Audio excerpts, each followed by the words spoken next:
Hello and welcome to Culture on I-24 News. I'm Oded Grober. Thank you for joining me. Today on our show, we'll talk about the new exhibition, Live Writing.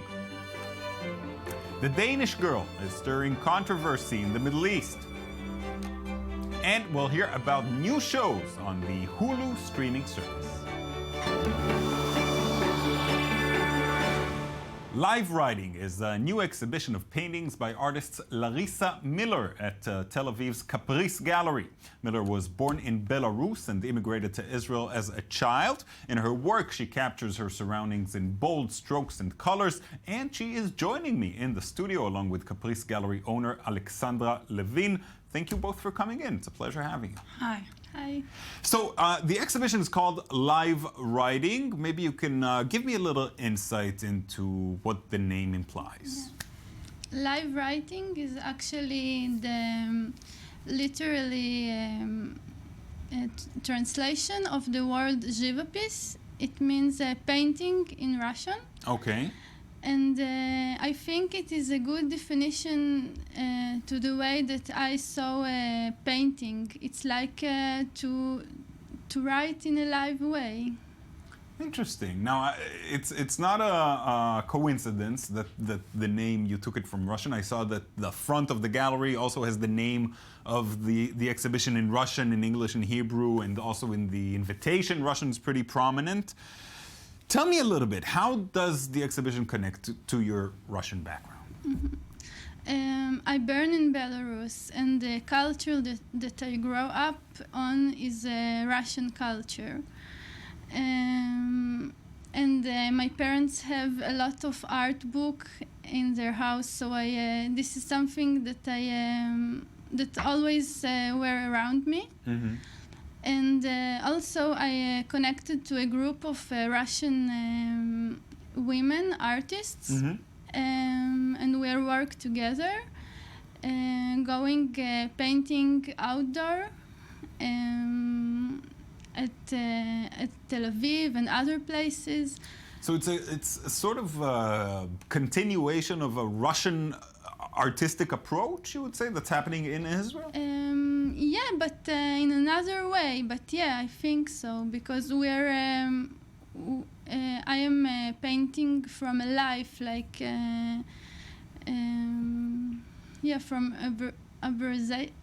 observation. Yeah. Sorry. It's all right. Alexandra, you're also of Russian descent? No, I'm French, actually. Okay, so how does it connect to you to bring something that is, in a way, very Russian to your gallery? I think Russian artists are a big part of the Israeli art scene, and every good gallery has artists from Russian origin. Mm-hmm.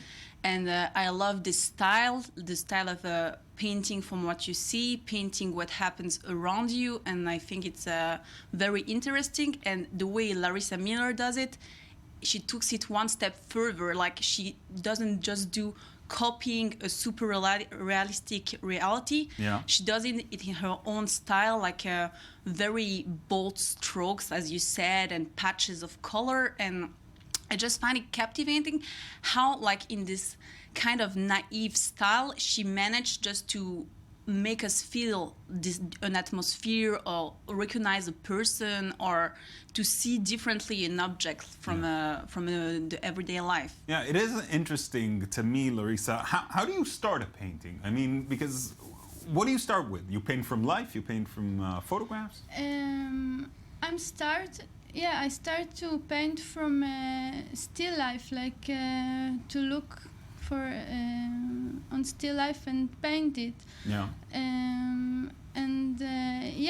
And then I start to paint also not only inside the studio, also outside, to look what is around me, mm-hmm. and to paint it.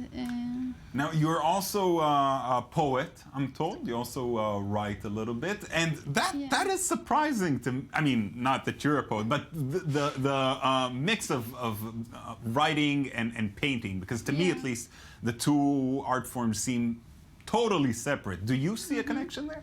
Yeah, of course. I think it's not so different, because they're both forms for expression, and painting it's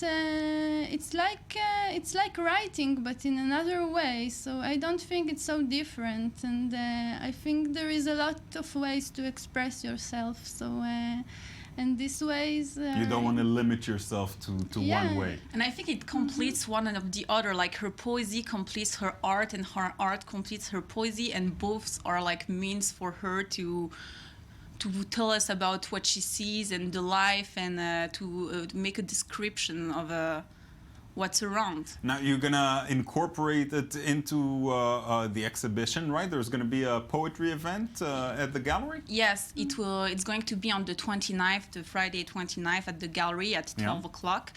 And as Larissa Miller is a young poet, very talented and she's very adored among the poet community here in Israel. There are three of the most talented young Israeli poets that will host a party about afternoon actually about poetry and art, and read some poetry, and Larissa is going to read some of her poems too. And actually, I think everybody that speaks Hebrew should come because it's going to be a wonderful event. It's definitely worth, and if you don't, maybe you should learn Hebrew for the event, I think, in case you don't know how to speak Hebrew. Alexandra, can you tell us a little bit about other upcoming events in the gallery? A little bit about Caprice Gallery? How did you get started? About the gallery was established 4 years ago. At the beginning, it was the aim of the gallery was to promote into young Israeli artists a new generation, which will be the big generation of the leading artists tomorrow. Like what Larissa Mira is totally one of them. I think she has a great future in art. And after 1 year and a half, I moved to Freshman 42, and I slightly expanded the concept, and from some part of the year, we exhibit our collection of art, which is only Israeli art, but as well classics as young artists. And 3 to 4 times a week, 3 to 4 times a year, we host exhibitions. Larissa, Alexandra, thank you both for coming in, telling us about it, and best of luck in the future. Thank you very much. All right. 16 years after publishing his debut novel, David Ebershoff, the Danish girl about the first transgender, has been adapted into a feature film starring Eddie Redmayne. The film was recently screened at the Tel Aviv Cinematheque as part of a fundraising event for the annual LGBT Film Festival. Daniel Campos was there to meet the author. In the year 2000, at the age of 30, David Ebershoff published his highly praised novel, The Danish Girl, making use of historical facts about a Danish painter in 1931 named Einar Wegner, who became the first man ever to be transformed surgically into a woman, changing her name to Lily Elbe. Almost 100 years ago, there was this remarkable woman, Lily Elbe, a transgender woman, decades before the word transgender existed. And I wanted to show her story, what it meant for her to transition at a time when she had no role models, no representation in the media, no mentors to look to. The medical establishment that she turned to knew almost nothing about what it meant to be transgender. And she had to go on this journey alone, except for one important person, her wife.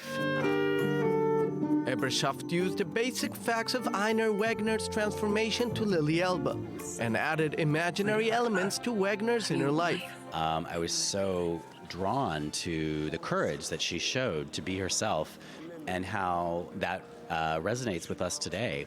And everybody, whether cisgender or transgender, has to go on a journey to become themselves. And that's why I think the story still has a lot of relevance to today.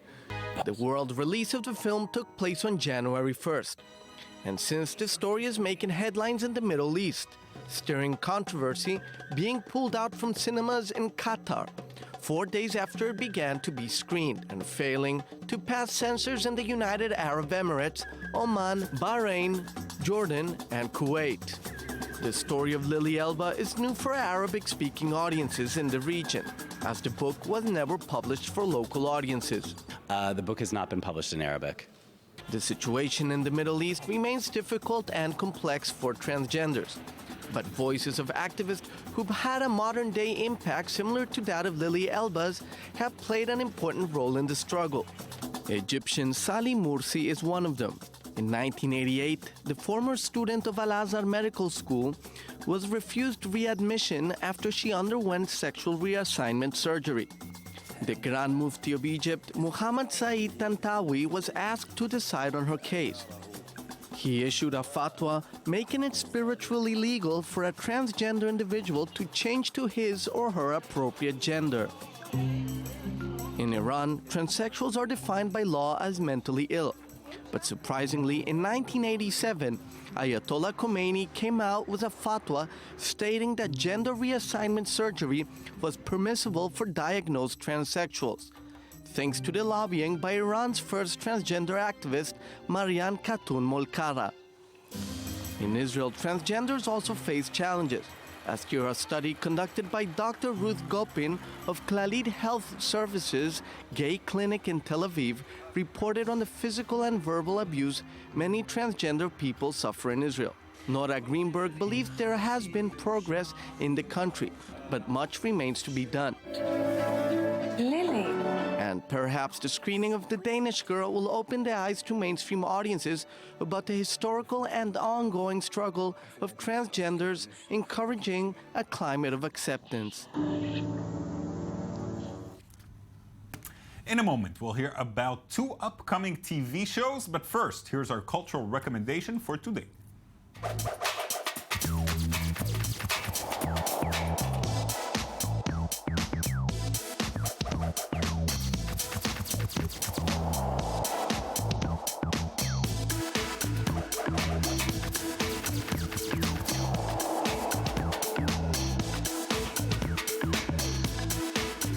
The Metropolitan Museum in New York is mounting a large-scale exhibition of the works of French artist Elisabeth Louise Vigée-Lebrun, among the most important women artists of all time.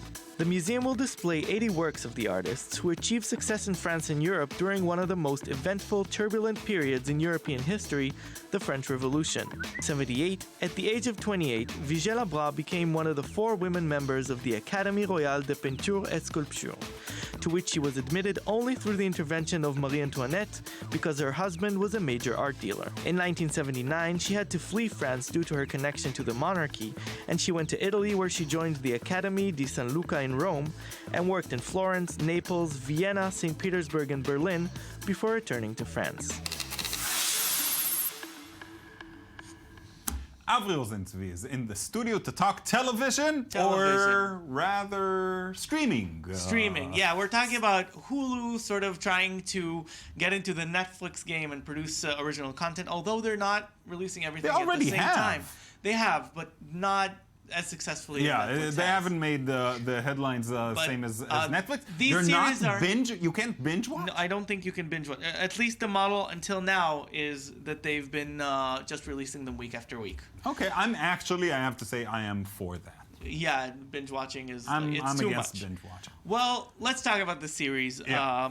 The first one is 11/22/63 or November 22nd, 1963. Okay. It's about James Franco, always good, going to the past to try and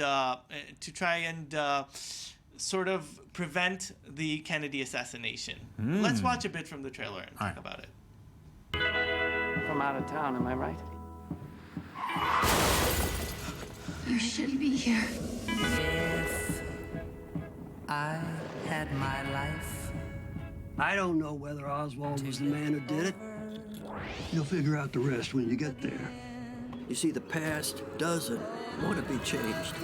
When you're close to changing something, you feel it push back. Good talent. So yeah, it's good talent. Chris Cooper sending Dave Franco to the past. He's like he's an English Is this like teacher in high Quantum school. Leap? I wanted to be like Quantum it's an Leap. English. He's an English teacher in a high school, and they don't try to mess around with science fiction. He goes into like a closet, and he comes out in the 1960s. It's based on a Stephen King novel. James Franco wanted to do it, and then J.J. Abrams bought the rights. But he took him to play the role, and it looks interesting. Looks interesting. Yeah, definitely. What else we got? Because we're almost out of time. Let's see if he solves it. The other one is The Path. It's Aaron Paul. Aaron Paul as a guy trying to sort of escape a cult. He lives with his wife in a cult and his family, and he no longer believes sort of in the way of the cult. Also great talent, Aaron Paul, of course. Michelle Monaghan as his wife. And we're out Hugh of time. Dancy. It looks interesting, but a little bit of a downer. I'll go with the first one, Try to Prevent Kennedy. Thanks, Safri. Thank you. That's it from us for today. Thank you so much for watching. You can log on to our website, i24news.tv at any time and find us there. And I will see you all again tomorrow. Bye-bye.